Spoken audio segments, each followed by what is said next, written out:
네, 영화 변호인의 소재가 되기도 했던 사건이죠. 부산 지역의 대표적인 공안 사건이었던 불임 사건의 피해자들에게도 재심에서 33년 만에 무죄 판결이 내려졌습니다.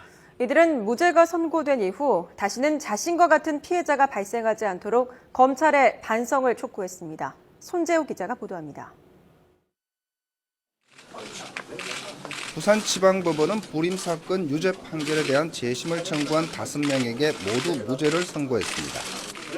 재판부는 개헌법 위반에 대해 12.12와 5.18 등의 범행을 저지하기 위해 집회를 한 것이 헌정질서 수호 위반으로 볼 수 없어 무죄를 선고한다고 밝혔습니다.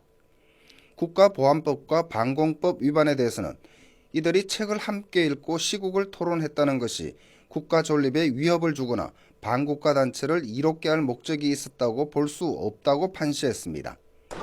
집시법 위반 혐의에 대해서는 이 사건 판결 이후 법이 개정되면서 범죄로 볼 수 없게 됐다며 면소 판결했습니다.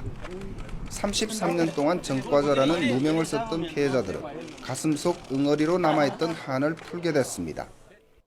그 33년의 고통에도 불구하고 오늘은 어쨌든 기쁩니다. 하지만 이 일을 계기로 우리 국민들이나 우리 모두가 국가보안법에 대하여 다시 한번 생각을 해봐야 한다고 생각합니다.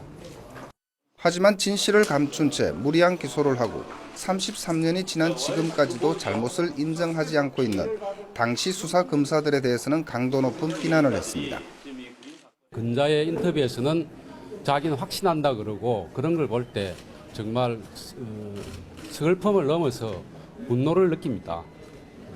불임 사건은 1981년 공안당국이 사회과학 독서 모임을 하던 학생과 교사 회사원 등 22명을 영장 없이 체포해 불법 구금하고 19명이 기소된 부산 지역 최대의 공안 사건입니다.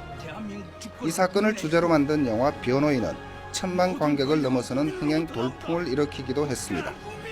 이번에 무죄 선고를 받은 5명 이외에 불임 사건과 관련해 구속됐던 나머지 14명도 재심 청구를 준비하고 있습니다.